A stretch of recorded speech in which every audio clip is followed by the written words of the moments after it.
அமெரிக்காவா ரஷ்யாவா? India எடுத்த அந்த ஒரு முடிவு உலகையே அதிர வைத்த மரண மாஸ் ஆட்டம். அமெரிக்கா, இந்தியா மற்றும் ரஷ்யா ஆகிய நாடுகளுக்கு இடையிலான தற்போதைய கச்சா எண்ணெய் வர்த்தக விவகாரமானது சர்வதேச அரசியலில் ஒரு மிகப்பெரிய சதுரங்க ஆட்டமாக உருவெடுத்திருக்கிறது. இதன் ஒரு பகுதியாக ரஷ்யாவிடமிருந்து அதிக அளவில் கச்சா எண்ணெயை இறக்குமதி செய்யும் நாடுகளில் ஒன்றான இந்தியா மீது அமெரிக்கா மறைமுகமாகவும் நேரடியாகவும் அழுத்தங்களை செலுத்தியது. இத்தகைய அரசியல் சூழலில்தான் ரஷ்யாவின் செய்தி தொடர்பாளர் வெஸ்கோ வெளியிட்டுள்ள கருத்து உலக நாடுகளின் கவனத்தை ஈர்த்துள்ளது. அவர் மிகவும் வெளிப்படையாக இந்தியா ஒரு சுதந்திரமான நாடு என்றும் தனக்கு தேவையான கச்சா எண்ணெயை எங்கிருந்து பெற வேண்டும் என்பதை தீர்மானிக்கும் முழு உரிமை மற்றும் இறையாண்மை இந்தியாவுக்கு உண்டு என்றும் தெரிவித்துள்ளார். இந்தியா பல்வேறு நாடுகளில் இருந்து கச்சா எண்ணெயை வாங்கி வருவதால் ரஷ்யா மட்டுமே இந்தியாவின் ஒரு விநியோகஸ்தர் அல்ல என்பதை உலகம் அறியும் என்றும் இதில் ஆச்சரியப்படவோ அல்லது புதிதாக பார்க்கவோ எதுவும் இல்லை என்றும் அவர் கூறியுள்ளார். இந்த கருத்து இந்தியாவுடனான தங்களின் நீண்ட கால நட்புறவை உறுதிப்படுத்தும் விதமாக அமைந்துள்ளது.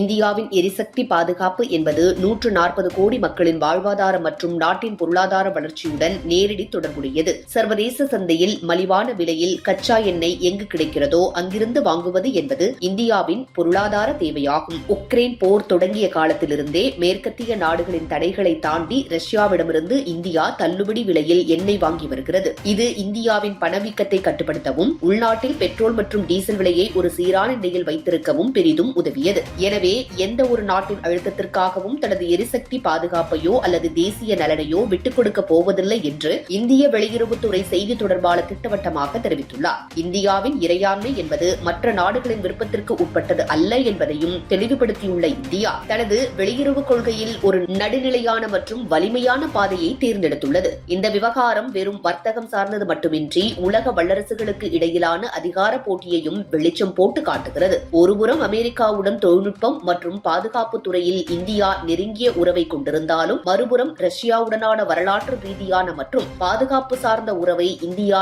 இழக்க விரும்பவில்லை. அமெரிக்காவின் டொனால்ட் ட்ரம்ப் நிர்வாகம் தனது வர்த்தக ஒப்பந்தங்கள் மூலம் இந்தியாவை தனது பக்கம் முழுமையாக ஈர்க்க முயலும் அதே வேளையில் ரஷ்யா தனது ஆதரவு கரத்தை நீட்டி இந்தியாவின் சுதந்திரமான முடிவுகளை பாராட்டுவது சர்வதேச அரசியலில் ஒரு சுவாரஸ்யமான திருப்பமாகும். அமெரிக்காவின் மிரட்டல்கள் அல்லது வர்த்தக தடைகள் மூலம் இந்தியாவின் முடிவுகளை மாற்றிவிட முடியாது என்பதை ரஷ்யாவின் இந்த ஆதரவு உறுதிப்படுத்துகிறது. இறுதியில் இந்தியாவின் கச்சா எண்ணெய் இறக்குமதி என்பது வர்த்தக லாபத்தை விட நாட்டின் இறையாண்மை மற்றும் 140 கோடி மக்களின் நலன் சார்ந்த முடிவாகவே பார்க்கப்படுகிறது. அமெரிக்கா மற்றும் ரஷ்யா ஆகிய இரண்டு பெரும் சக்திகளுக்கு இடையே சிக்கிக் கொள்ளாமல் தனது தேசிய நலனை முன்னிறுத்தி இந்தியா எடுக்கும் இந்த துணிச்சலான முடிவுகள் வரும் காலங்களில் உலகளாவிய எரிசக்தி அரசியலில் இந்தியாவின் முக்கியத்துவத்தை மேலும் அதிகரிக்கும் என்பதில் ஐயமில்லை.